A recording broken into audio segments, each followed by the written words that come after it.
Hello, today I'm talking to you about the tree shears that we do at Digbits. Tree shears are all about controlled cutting at larger diameters.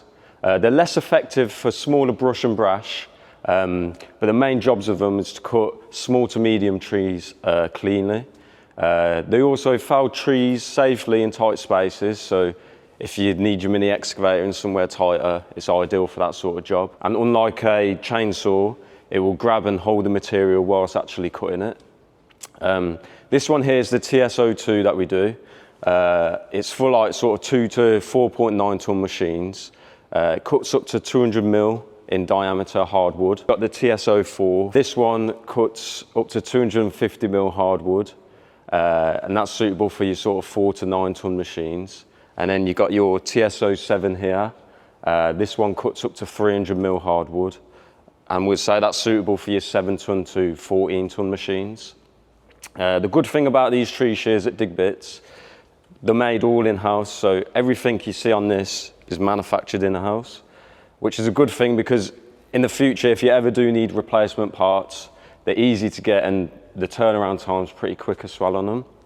I'll talk around a few bits on these tree shears. So as you see here, and also here, we have the CNC beveled Hardox 450 blades.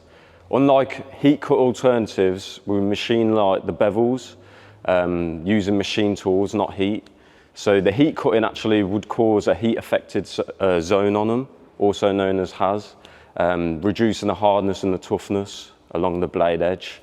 But by machining the bevel instead, this will basically preserve the material's full strength and wear resistance.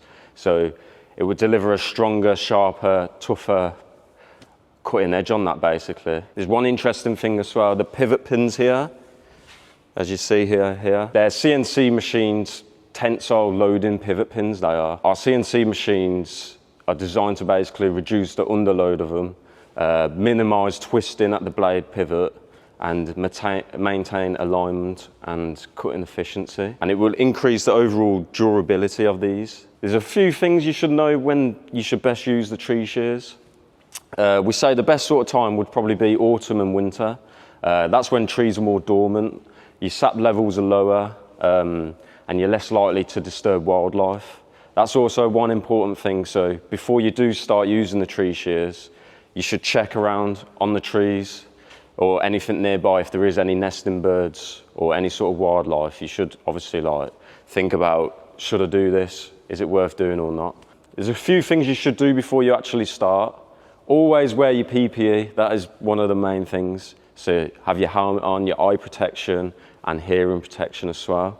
The second one, make sure there's no bystanders next to it. So make sure they're well clear away. Because obviously you don't want a tree falling over and worse comes to worse. You definitely do not want that. You should also check your hydraulic hoses and couplings are tight onto the machine and also the tree shear.